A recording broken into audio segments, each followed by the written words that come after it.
This episode of Content with Creation is brought to you by Amazon Music. Amazon Music houses over 70 million of your favorite songs and podcasts, including different exclusives that are only available on Amazon. Whether it's listening to that new podcast, Baby, This is Kiki Palmer, or even listening to Paris's version of Stars is Blind here in 2023, Amazon Music has you covered for all your favorite songs and podcasts, including this very one right here. To get started with a free 30-day trial of Amazon Music, go to getamazonmusic.com/Jose Can You See, getamazonmusic.com/JoseCanuc, and start saving and streaming today. Thank you again to Amazon Music for partnering with me for today's episode.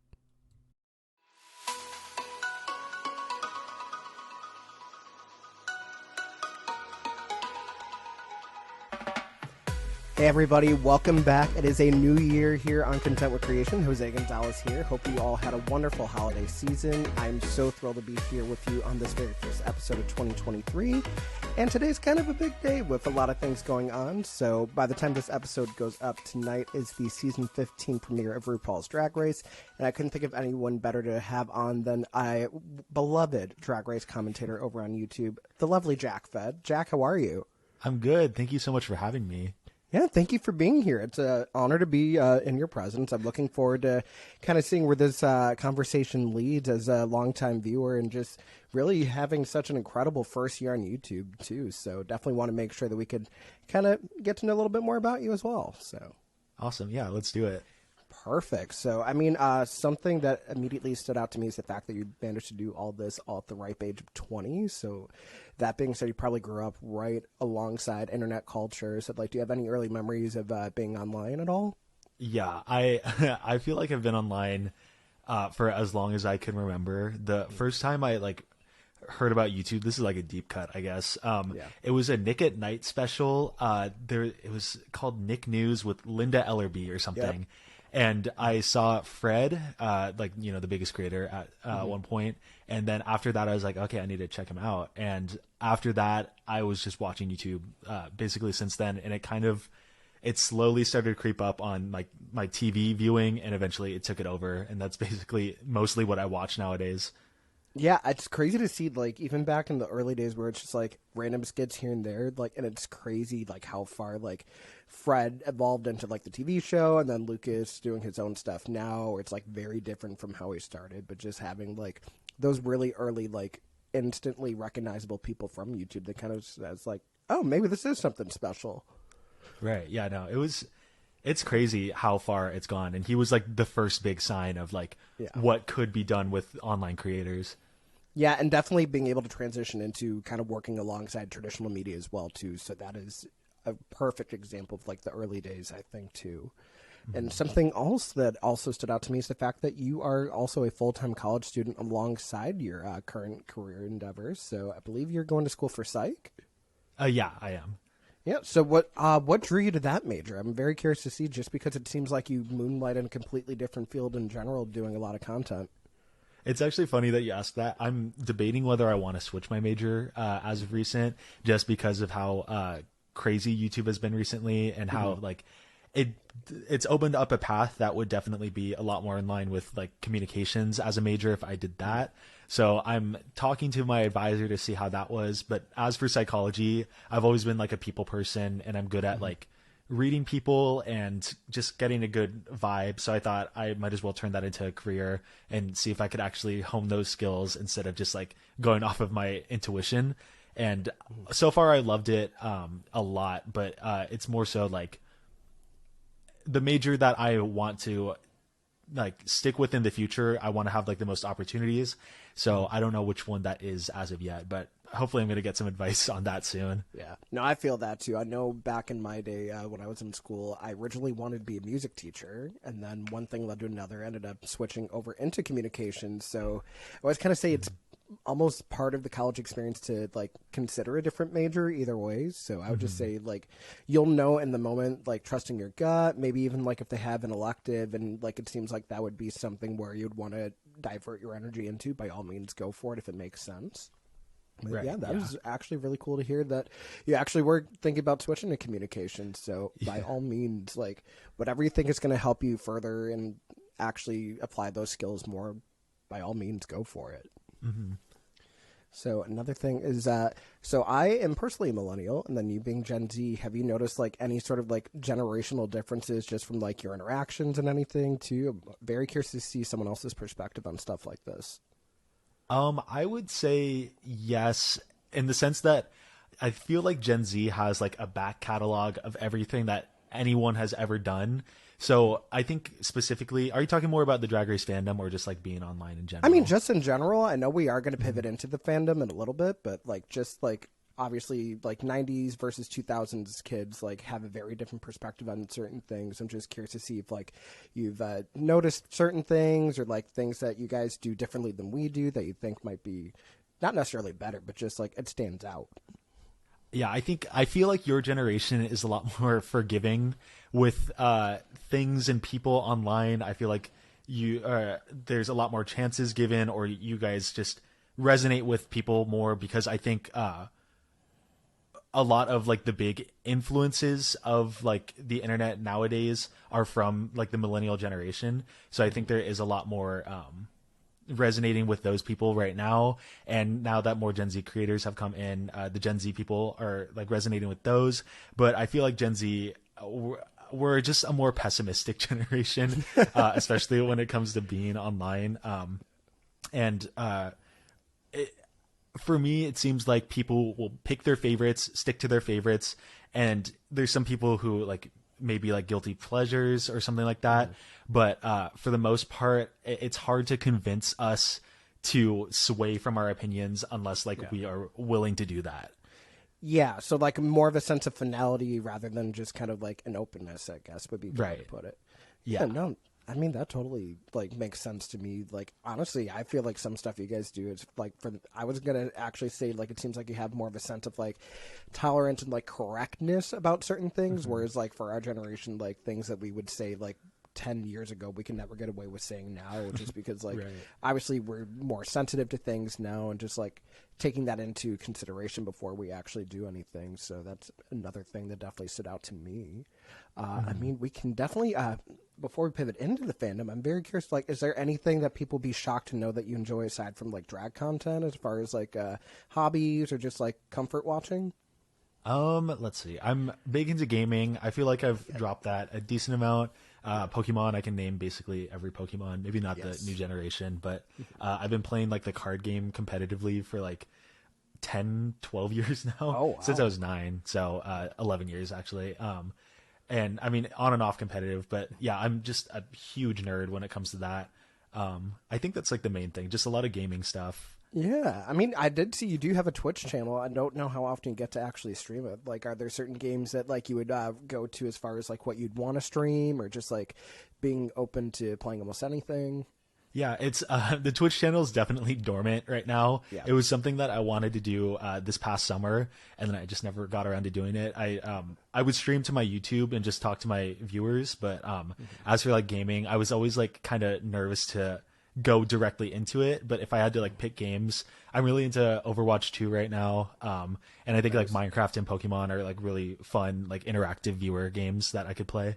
Yeah, no, for sure. I mean, who's your Overwatch main? Now I'm very curious.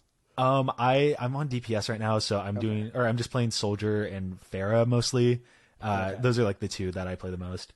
Yeah, for me it was always Pharah and Junkrat, and then like depending on the map, I would play Symmetra a lot too. Before, like, Ooh, yeah, but that was even back when like before she was like actually DPS, she was support and everything. So Right, I forgot you support it. yeah, I don't want to say good old days because I mean it's Overwatch, so it's been kind of toxic, but I don't care. It's still fun to play. Yeah. So, I mean, and that does kind of bring us into kind of what brought us here. So, like, do you have any memories of like when you were first introduced to drag content, whether it been like Queens in person or just like stumbling across Drag Race? Yeah, so I would say this was probably the summer between 7th and 8th grade. I started watching Willem on YouTube, who I think was the biggest drag content creator at the time and is still one of the biggest. Like the beatdown and things like that. And then I figured out, oh, wait, she was like from a TV show, or like she was on this TV show. So that's how I eventually got into Drag Race. And I never had like a we got rid of cable pretty early on, and we never had like the streaming services or Wow Presents Plus or whatever. So I would only watch the like small amount of clips that are online, and like the amount of clips that were online are very different to the amount that's available today. Oh yeah. So I would just like rewatch the like really viral moments over and over again up until I like actually found a way to watch the show for real. Okay, so I mean, like, so I'm trying to think, like, around that time, like, the real viral stuff was probably what, like, William getting disqualified. Was it like Roxy versus Alyssa? Yeah, so it'd be like some lip syncs or like top 10 iconic entrances, just like random little clips that they would throw up. That's basically what they would do today, but just at a very like slow rate compared to what it is today. So basically a Miss Mojo video, but just like the actual clips from the Miss Mojo video. Yeah, exactly. No, exactly that. Yeah, I could totally imagine, like, God, I'm trying to think, like 2010, 2011, like you had like the big double Shantae, you had William getting disqualified, you had Shangela's untucked speech. God, I'm trying to think. Oh, like the very first like season. Oh, I am the one that deserves to go home tonight. Just like, Yeah. man, Drag Race has come a long way in 10 years. That is crazy to think. So, I mean, once you eventually started getting more into actually like watching full seasons, like was there like just like a moment where it clicked where like you wanted to do commentaries on it? The thing is, I've been trying to do YouTube forever in different forms. Like since that the Nick News thing, I was like, oh, this seems so fun. I want to do it too. But I never was like good at it, or I never like actually made videos that people would want to watch. And so like towards the end, before I started uploading Drag Race, that's when I started to do commentary. I would just do it on like random things. Like I did one on the Kissing Booth a couple years ago, which is like a movie on Netflix, and things on other creators, but it never really took off. And then for some reason, I never like put two and two together, and it was like, oh, I should do it on Drag Race. Up until like that first video. Well, okay. Should I go through like the whole? Yeah, by all means, if you want to. So like I just back in 8th grade, I started learning how to edit because there was like this film elective class that I could do. So I learned how to edit pretty quick, and I was really efficient at that. And or back last year, there were a lot of clip channels on for Drag Race that I would always pop up in my feed. I think it was just how the algorithm was at that time, where you would like watch one clip and then 20 more would be recommended. So I was like, okay, well, I might as well just put clips out there or put compilations out there. So I started to put those out there, but my end goal was to eventually kind of shift into like my own like commentary creative side.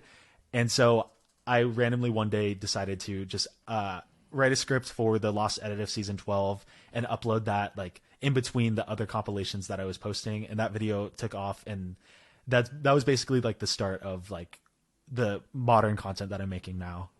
Yeah, so I mean, like, were there any like specific like drag content that you're watching that stood out to you as far as like maybe different creators that cover Drag Race that kind of like helped you realize like, oh, maybe I could add something to this? Yeah, Drag Detective was a big one, and now we're pretty good friends. Bussy Queen, was like the original like reviewer person. Maddie Rance has been doing like the reactions forever. So like kind of combining those three into like my own style, kind of taking from what works from each of them, and kind of shifting it into how I view the show and what I think is important, what like kind of got me into the content that I make. Yeah, and I mean, like, obviously we've seen so many different videos over the course of the last year just really do so well. So, I mean, did you always know that you kind of had a knack for, like, maybe a voiceover style video or, like, just, like, getting into, like, audio production? Not really. I did enjoy it, and then there was, like, a certain portion back in, I want to say, like, February where I was in front of the camera more. And YouTube hates those videos, like recommendation-wise. Like, they just do not push them out because it was so different from my other content. And I originally started to make these, like, more voiceover videos when I was in my freshman dorm room, because half the time, like, I didn't want my roommate walking in and just, like, having to be on camera and dealing with that. So it was out of courtesy for them. And then once I switched back to the voiceover, I realized this is just 10 times easier. I can just walk away from the computer and not worry about continuity. And now I'm just like a lot more comfortable with it than being in front of a camera.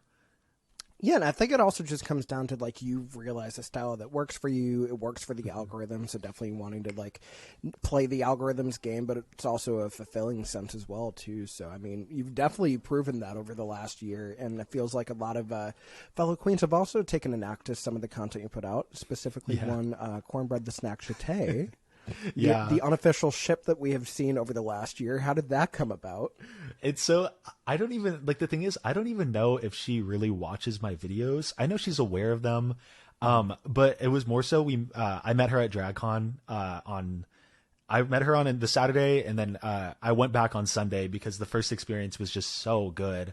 And I've been following her long before the show when she was working with Brandon Rogers, who's like a sketch comedy person on YouTube. And I was like, I need to meet her because she was one of my favorites, like, ever. And then the vibe was just super good. And she like followed me on Instagram. We would DM sometimes, and then followed me on Twitter. And then every other tweet that I put out, she'll just have like some random message to add to it. And it's really great. I mean, she's just one of the best queens I've ever met. Yeah. No, for sure. And it seems like there's definitely like a rapport that she has, especially with a lot of the fans online too, because I feel like she's one of the more interactive ones out of like, not even just her cast, but just out of the franchise in general. Like it seems like she's always online looking at something. Yeah. What I like admire about her is she's so unapologetically herself, and she will speak her mind because like, she's such a businesswoman for like everything involved. Like there's other queens, and a lot of the queens from the show are kind of nervous to speak on some things because they don't want to like potentially hurt the opportunities that they have. But I think Cornbread knows that with or without the show, she's going to be extremely huge. And I think that's what the show also realizes, that this is like a queen that they need to constantly like be on the watch for because she's going to do amazing things. So they need to keep her close by. So she's kind of created this positioning where she can say whatever she wants, and people are going to admire her for that, like myself. Oh, for sure. And I think it speaks volumes to the fact that she did have like an untimely exit from season 14 and then choosing not to come back for season 15 as well, too, because she's managed to do so much on her own. I know we have seen you start to dabble in some other drag content outside of like the World of Wonder stuff, especially with the recent reviews for Call Me Mother. So was that something that you just like decided to kind of not so much shift into watching, but just like you were already consuming more drag content and you just kind of figured why not? There were a couple of reasons behind it. So I'm actually with a multi-channel network right now, Studio 71. They do some of the podcasts for like some of the queens. So my manager was working with Out TV already, and then she was like, "Oh, would you want to do this recap series for them?" So I kind of got in contact with them, and so that was one of the reasons. Another one was like I want to like help uplift newer drag shows because I think with my platform, I could get some people into it.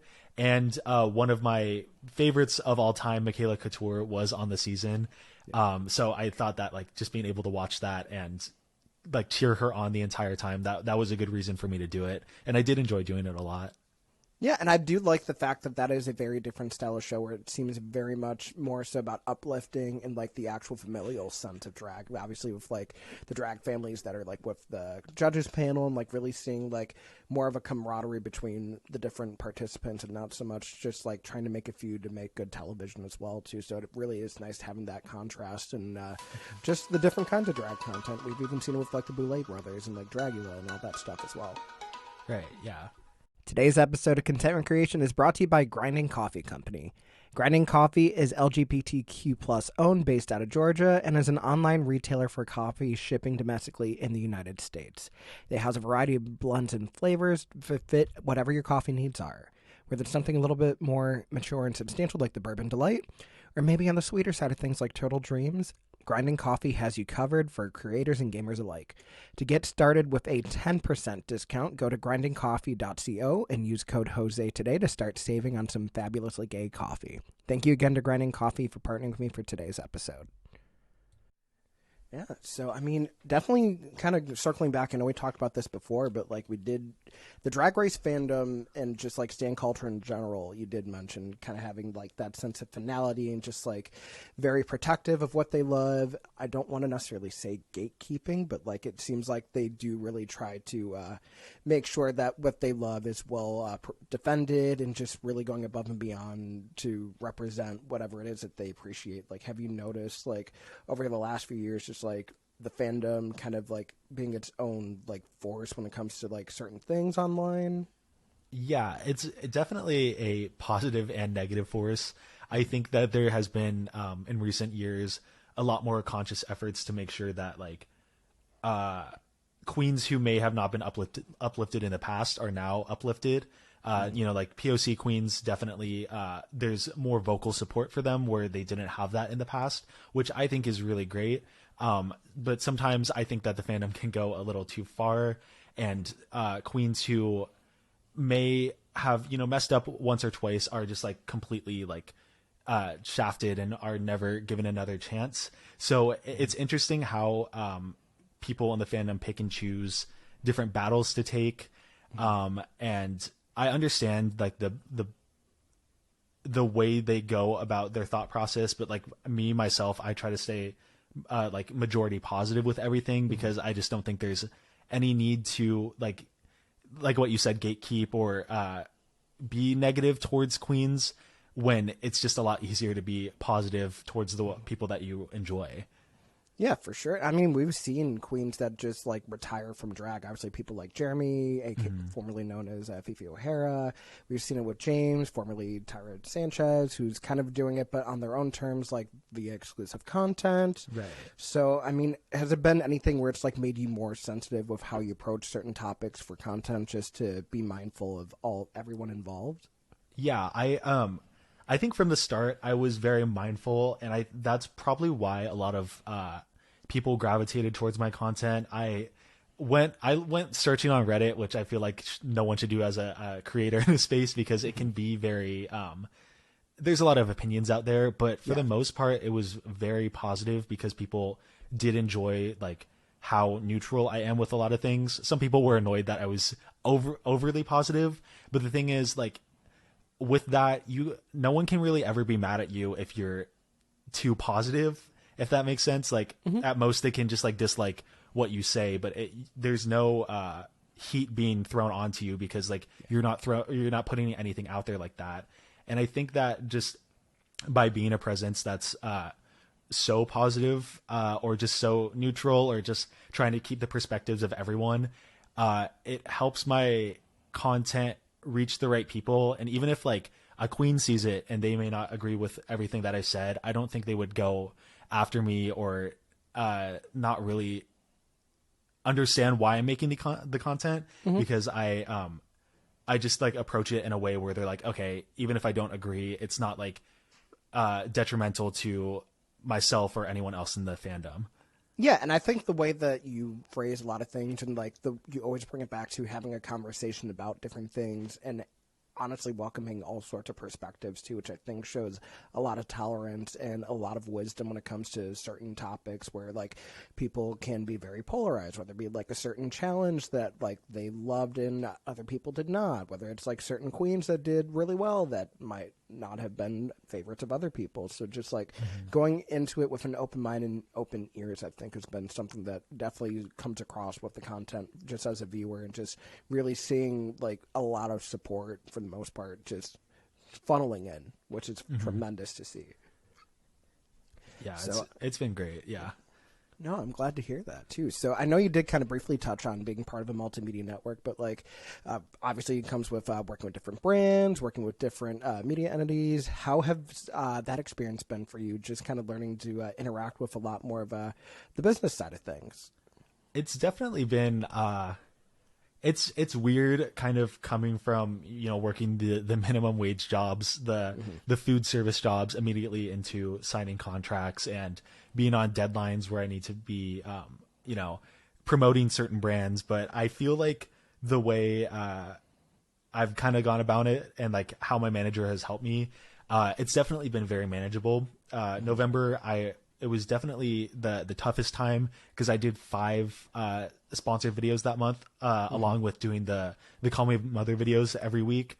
And I think I just overworked myself there. But like now knowing my limits and how to kind of work with these brands, I've definitely like moved towards a place of like being very comfortable with it and being excited to work with them because I've had a lot of really positive experiences. That's incredible too, and that you did kind of touch on this too. Obviously, like when it comes to different deadlines, different content that you are contractually obligated to have up by a certain time, on top of just the craziness that is higher education. Like, how has balancing student life and work life been for you?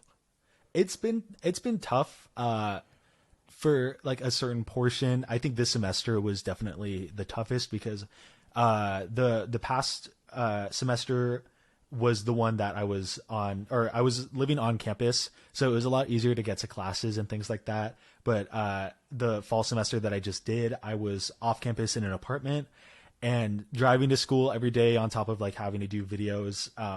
It was kind of hard keeping that balance, but towards the end, I really got the hang of it. And I think that November really was the test of like how well can you be able to keep up with like these two different worlds that you're living in. And eventually I think I did a really good job at that, but I also realized that I do need to like prioritize rest more. So I think that, sorry, I completely forgot the original question. No, you're good. It was just seeing like how have you've learned to kind of balance and navigate student life and creator life. Okay. Yeah. Sorry. Yeah, no, you're good. Yeah. Just like being able to find the moments in between where I can, like take a step back, from both lives and just like be able to get that rest in any way that I, really want. Like, gaming is a big thing where I can just kind of, turn my brain off of like the responsibilities and just kind of enjoy what I'm doing. That's like a big thing to help out the balance, but for the most part, it's still like a work in progress with everything that I'm doing. Yeah, no, for sure. And I mean, like, no one has the answers to everything, and maybe someone's answers might not be for your own questions, too. So don't feel like it's anything where it's kind of topsy-turvy or just like you have no idea what you're doing, because things will eventually pan out. Just kind of comes with trial and experience, too. So definitely keep on keeping on with that stuff for sure. I mean, we can kind of get into it. So obviously when this is going up, it is premiered night for season 15 of Drag Race. Have you had a chance to like watch the promos and like the unveiling of the queens? Oh yeah, that was one of the things that I was the most excited for. There were all these rumors online being like, oh, it's coming out at this date, and then they're like, oh wait, they moved it back, and then it just randomly dropped, and I was like, oh, perfect. Yeah. And it's definitely kind of breathing new life into like my motivation to make these like new videos about the show, and I'm just super excited for it. Also, I was not expecting them to move to MTV at all. I don't know why. Yeah. It was a shock to me, but that's what's really exciting. I don't know, maybe Viacom's giving them even more of a budget. You never know. Any early standouts for you as far as just like from the reveals and like who you think is probably going to go a long way? I feel like my friend Amanda, if you know her, she is one of her best friends, Aura Mayari, is on the season. So that is an absolute standout to me because Amanda has only talked good about Aura, and she's also Filipino, so I have to support my Filipino people. Anutra is also part Filipino, so I got to give a shout out to her as well. Lux Noir is another one, and then Sasha Colby. I think those are like the four that I'm really looking towards. I feel like if you don't say Sasha Colby, it's just like not invalidating you as a drag fan, but just like you have to be aware of like just the presence that she has, the experience that she brings. It's going to be very interesting to see how someone of that caliber translates into this kind of competition, because we've seen very tenured queens not go so far in the competition, but are still incredible. Like, Amisha was like the first one that I thought of. So like seeing like queens like that, how they translate with a younger crowd. I think another one that stood out to me was Marsha, kind of like playing on like the campy side of it, like a very like 60s go-go mod kind of look. I'm very excited to see what this season brings, because it also looks like it might have a little bit of a drama as well from the previews that I've seen as well.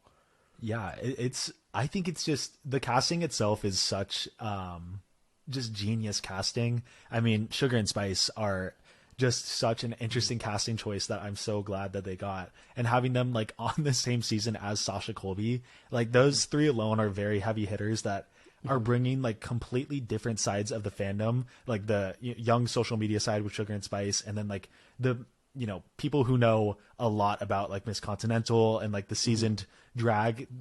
Both of these are coming together to watch the show, and then also like getting Ariana Grande on the premiere for MTV. Everything is being set up for probably like I'm predicting the highest viewed premiere of like any Drag Race series ever. I hope so. I think they definitely deserve it. Like, things have been trending upwards the last few seasons, even with the All-Star seasons on Paramount Plus. So I'm glad they didn't decide to go exclusively streaming, and also like having the bump to like Viacom's probably, I would say, their biggest network right now is going to be huge for them. So definitely excited to see how that pans out. And also just like very curious to see like how the different guest judges are going to be for like different challenges. Like, I hope like when Megan Salter's there, it's like a brand challenge just because of like the infamous like high gay TikToks for like Pride Month, and like how like that deadpan humor translated. I'd be very curious to see who would thrive with that, who wouldn't. Maybe different challenges that could come back, different challenges not being on this season. Who's to say? Especially coming off of the quote unquote worst snatch game ever on a main season. Right. Yeah. It's going to be interesting. I think what WoW has done best is they learn to adapt. It may take them a couple seasons, but I mean, even with this one, I feel like they knew season 14, amazing cast, but it was just like a mess pacing wise. So they wanted to cast more queens to try and keep up with the pacing, and with this longer format, still be able to make it very like cohesive and at least like easy for people to follow who may not watch every single episode, as opposed to like season 14, they have the same cast for 4 weeks in a row. Yeah, like are we thinking it's going to be a split premiere again, or do we think it's kind of going back to like a traditional one episode premiere? I saw the in the promo there was the talent show that they were doing. I don't know if that's episode 1, but there were 15 of them sitting on that sideline and then one person on that stage. So I feel like they're at least doing a talent show altogether. Yeah. But there's still maybe that split premiere. I'm not too sure. I mean, honestly, seeing how it's been for like season 13 especially and season 14, I would prefer it to be all at once. I mean, it seems like they're probably going to have a longer runtime this season. I know they're still going to be 90 minutes on television too, so hopefully they can kind of keep that momentum going there. Are we thinking game within a game? I'm not too sure. Yeah, I don't know if there's going to be any twists this time around, because they didn't really for the season 14 promo, they immediately like dropped the chocolate bar and they're like, oh, this is going to change like a queen's game. But for this season, there wasn't really that much. So I feel like it may be a more stripped back season of just like maybe one double shantay, maybe a split premiere, and that's what's going to get them to that episode requirement that they have to get to. Yeah. But I'm not too sure. You never know with Drag Race. Yeah, I feel like the one thing that I might expect would probably be some sort of lip sync SmackDown. So, like, whether it been like the All-Star 6 style, where it's like all the eliminated queens, or maybe like just a week where, like, for lack of a better term, they botched the challenge and it's like everyone is up for elimination in that sense. So, I know, very curious to see how this pans out. So, yeah. I mean, kind of shifting back into like the channel life and everything too. I mean, you've managed to do so well over the last year, like really with content. Already over 60,000 subscribers in such a short time. Did you think that you were going to have the response to your content that you've had so far? I would say yes and no. I think I knew that I had something to say with my content. You know, there's hit or miss videos, like videos that like tackle more like heavy issues that go into like a lot of like bigger issues, and then there's videos where I'm just talking about my favorite lip syncs from the show. But I think that when I do really have something to say, people show up, and I know that those videos are going to do well, or at least start a conversation where like even if the views aren't high, they still get out to the people that I really want to see them. So in that sense, I did think that I was going to do well, especially with how I approach my videos. But at the same time, like looking at the growth and like where I started and where I'm at, it definitely is still very shocking to me that I've been this successful, and a lot of it has been very like lightning in the bottle. I don't know if it could ever happen this way again, but I just appreciate that it happened to me. No, and for the most part, it's been very organic too. Just like it just seems like a constant, like, okay, things are getting like more, like the editing is getting better, the commentaries are getting better, the views are getting higher. It's just like it definitely seems like a very organic ride. So seeing that play out's been phenomenal. Anything that you're looking forward to in 2023 for the channel? Let me think. I'm definitely trying to tackle more bigger topics. I think one main thing, especially with the exit of ISIS on Canada versus the world, I definitely want to do a big video on mental health and how kind of the show can affect that. Obviously, like going with my psychology roots, that's like the next big video that I want to do. It's just kind of getting around to writing a script with a lot of resources and a lot of things like that. So bigger topic videos. I want to start doing more IRL content at some point, in some form, maybe a podcast. There's a lot of things that I'm like thinking about, but I have to like see how school is and like balance that part of my life before I can kind of go 0 to 100 with all these projects that I want to do. Oh, for sure. Yeah, no, that definitely makes sense. Just like as long as the schedule lines up and there's something that's worth giving a try, by all means, go for it. Even maybe like a collaborative, like dual commentary with another creator. Just like maybe like not so much like a content swap, but just like different ways to like try to work with other creators and like build that kind of like drag content network even more. Who's to say? You could potentially be with World of Wonder one day. You never know. We just kind of manifest crossed and see where things go. Any advice for people looking to get into creating for the first time? Yeah, I just figure out a topic that you enjoy and talk about it. Because when you kind of try to talk about something that's trending that you don't really care about, people can notice, or it's just not interesting to them. They may not notice that you're not interested, but it translates to the quality of the video or like the words that you're saying. They will notice that you're not as passionate about it. But if there is like a niche thing that you can talk about, always go for that. Because if you could talk about it for 5 hours, like that's going to resonate with people, and other people are going to want to like keep watching you because you're like the person that, you know, what am I trying to say? It resonates with them because you're like the person that they want to be, or like a person that they agree with. So always go for something that you love or are interested in, because it's always going to be more entertaining to the viewers. Yeah, absolutely. That's a great piece of advice. And then just kind of to wrap things up, looking back at young Jack watching Nick News and seeing Fred for the first time, what do you think you would tell him, just like seeing how much you've been able to do over the last like year especially, but just like going back to that moment where you were first introduced to the idea of YouTube? It sounds like the RuPaul, what would you say to your younger self? Yeah, just like with the picture of like a bad like baby photo or something. Yeah. What would you say to young Jack? I would say just continue to, how do I continue to consume? I feel like the person that I am today is just like comprised of all the past versions of myself, and how chronically online I've always kind of been. Yeah. So being able to just like explore those outlets at such a young age, just keep doing what you're doing, and just like continue to prioritize what you're interested in and what you think is going to make you happy in the end. I think that's what I would say. Yeah, that is phenomenal. I mean, thank you so much for sitting down with me, Jack. This was a great conversation. Looking forward to what is to come for you this coming year and seeing how the channel continues to evolve. Where can people find you? You can find me on YouTube at JackFed, Twitter, JackFedYT, Instagram is Jack.Fed. It's all different. And yeah, I think those are the main three. That I guess TikTok also is JackFed, but I don't really use that one that often.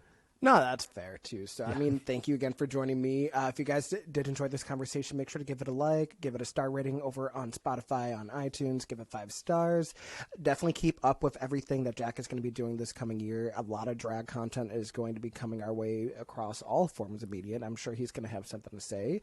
You can keep up with the show on Twitter at Conwood Creation. You can keep up with me across all platforms at Jose on the Air. Twitch is Jose Can You See for that gaming content, and I will catch you guys on another episode. Take care, everybody.